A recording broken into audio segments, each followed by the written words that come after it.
Pati mga senador nagalit ng malaman ang maari na namang kinalaman ng China sa pagkasira ng mga bahura sa ating EEZ.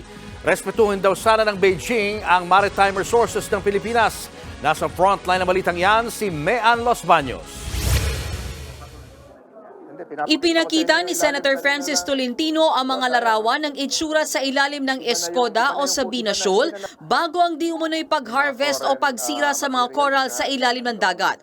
Sa isang larawan, makikitang mas marami at mas matingkad ang kulay dilaw. Pero sa isa, halos puro puti na lang ang ilalim ng Sabina Shoal dahil wala na raw ang tirahan ng mga isda.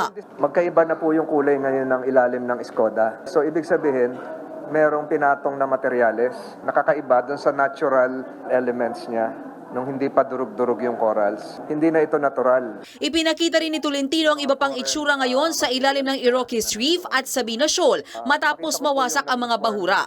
Kita rin ang kumpulan ng mga Chinese vessel kaya kumbinsido ang mga senador na sila ang may kagagawa ng pagkasira ng mga coral reef. Maliwanag daw na pasok ang Iroquois Reef at Sabina Shoal sa ating exclusive economic zone kaya dapat na maningil ng danyos mula sa China. Pwede raw magsampa ng kaso sa International Court of Justice o kaya sa International Tribunal for the Law of the Sea. Kasi pag tinakluban mo yung lugar, hindi na alam kung ano nangyayari sa likod. Hindi ito ordinary na swarming lang, may ginagawa. Merong patutunguhan. Si Senate President Mig Zubiri tinawag na pananabotahe ang ginawa ng China. Because of that, they're also sabotaging our ability to feed our people. Dahil mawawala na pong isda itong mga lugar na ito. Wala po akong masasabi kundi nakakainis talaga. Apila ni Zubiri sa China sa pamamagitan ng Chinese Embassy, tigilan na ang pagsira sa coral reefs sa West Philippine Sea. Sana respetuhin po nila. Kung di po sila nagrespeto sa ating arbitral ruling, at least irespeto naman po nila ang marine resources. Sa pangunguna rin ni Senate President Zubiri, isusulong ng mga senador na dagdagan ng budget ng AFP. Kabilang na dyan ang ilalaang 600 million pesos para sa pagpapatayo ng mga marine radio stations sa iba't ibang sulok ng bansa. Yan ay para daw mabantayan ng gusto ang mga karagatan, lalong-lalo na ang West Philippine Sea. Nalulungkot naman si Senator Jinggoy Estrada na puro na lang daw tayo paghahain ng diplomatic protest pero hindi naman pinapansin ng China.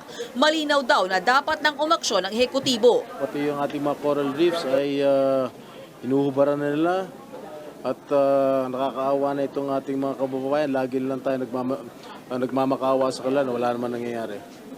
And I think it's about time that we have to take action on this.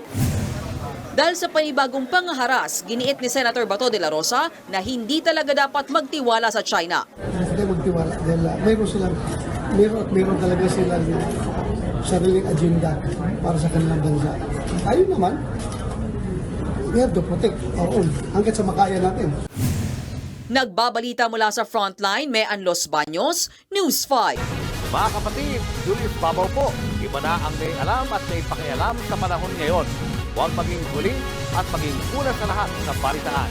Mag-subscribe at mag-follow sa social media pages ng News 5.